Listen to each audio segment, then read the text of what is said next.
अपने दर्शकों को बड़ी खबर बताएंगे। आजम खान की सदस्यता के मामला जिससे जुड़ी हुई बड़ी खबर, सुप्रीम कोर्ट में आजम खान की याचिका पर सुनवाई। हमें अपील करने का वक्त नहीं मिला। सुप्रीम कोर्ट ने चुनाव आयोग के वकील से पूछा, क्या हर केस में इतनी जल्दी एक्शन होता है? आजम खान को समय दे, ये सुप्रीम कोर्ट की तरफ से कही हुई बातें हम बता रहे हैं। क्या नोटिफिकेशन होल्ड हो सकता है?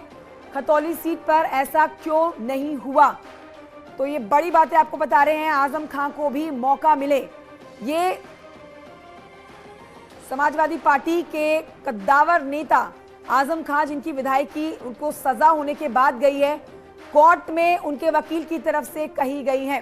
मेरे सहयोगी सुशील और जानकारी के साथ इस समय सुप्रीम कोर्ट से लाइव मौजूद हैं। सीधे रुख करते हैं सुप्रीम कोर्ट की तरफ, सुशील की तरफ। सुशील, इस समय क्या चल रहा है सुप्रीम कोर्ट के अंदर आजम खान के मामले में?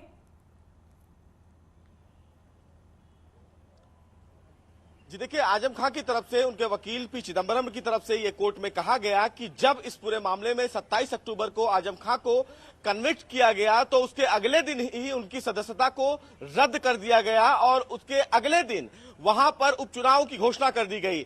ऐसे में जो फिलहाल आजम खान हैं, उनको अपील करने का मौका फिलहाल नहीं दिया गया और ये हर एक व्यक्ति का राइट होता है कि अपने सजा के खिलाफ उसको अपील करने का मौका दिया जाए। और वहीं सुप्रीम कोर्ट ने इस पूरे मामले में लोक प्रहरी में एक बड़ा फैसला देते हुए ये कहा था कि अगर किसी भी व्यक्ति को अगर कोई भी नेता है और वो दोषी करार दिया जाता है तो उसको फिलहाल अपील करने का मौका दिया जाना चाहिए।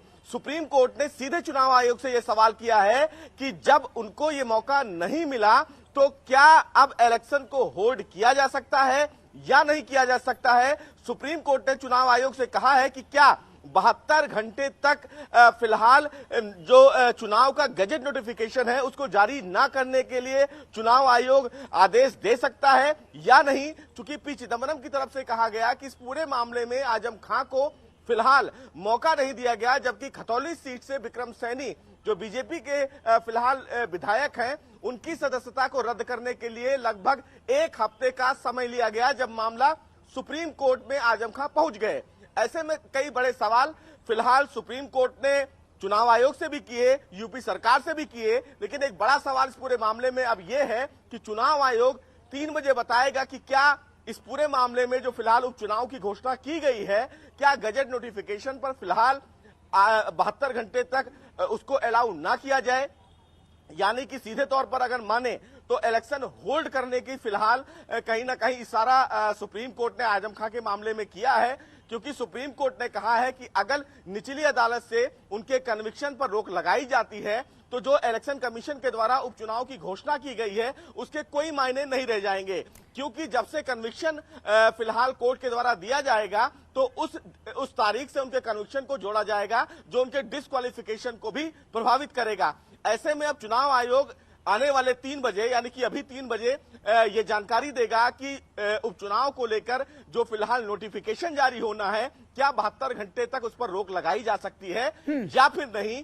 यानी कि सीधे तौर पर यह माना जाए कि आजम खान को अपील करने का मौका दिया जाएगा या नहीं। क्योंकि सुप्रीम कोर्ट ने जब इस पूरे मामले में विधानसभा सेक्रेटरी से यह सवाल किया कि अयोग्यता को लेकर, यानी कि आजम खान की अयोग्यता के मामले में 27 तारीख को उनको सजा दी गई और 28 तारीख को उनकी अयोग्यता को तय कर दिया गया। ऐसे में दूसरे जो विधायक हैं जो दोषी करार दिए गए, उन पर इतनी जल्दी फैसला क्यों नहीं लिया गया, ये एक बड़ा सवाल जस्टिस चंद्रचूड़ ने किया है। अब ऐसे तो मतलब सुप्रीम कोर्ट की तरफ से नरमी दिखाई गई है, सीधे तौर पर ये मान के चले आजम खान के इस केस आने वाला है। सुशील, एक सवाल ये कि क्या सुनवाई पूरी हो चुकी है और सुनवाई के दौरान कोर्ट में कौन कौन मौजूद रहा?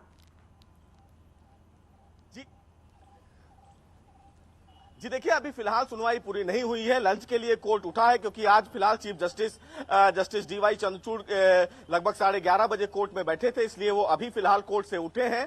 3 बजे तक का समय फिलहाल चुनाव आयोग को दिया गया है कि वो चुनाव आयोग के जो बड़े अधिकारी हैं उनसे ये पूछें कि जो फिलहाल जो उपचुनाव होने वाले हैं रामपुर में, उसके गजट नोटिफिकेशन को लेकर जो गजट नोटिफिकेशन जारी होना है उपचुनाव को लेकर, क्या उसको 72 घंटे तक होल्ड किया जा सकता है या फिर नहीं किया जा सकता है। दूसरी बात, जब इस पूरे मामले में सुनवाई चल रही थी तो कोर्ट में आजम खान को रिप्रेजेंट करने वाले सीनियर एडवोकेट पी चिदम्बरम थे जो उनकी पैरवी कर रहे थे। अरविंद दत्ता जो चुनाव आयोग की तरफ से थे, वहीं यूपी सरकार की तरफ से गरिमा त्यागी थी।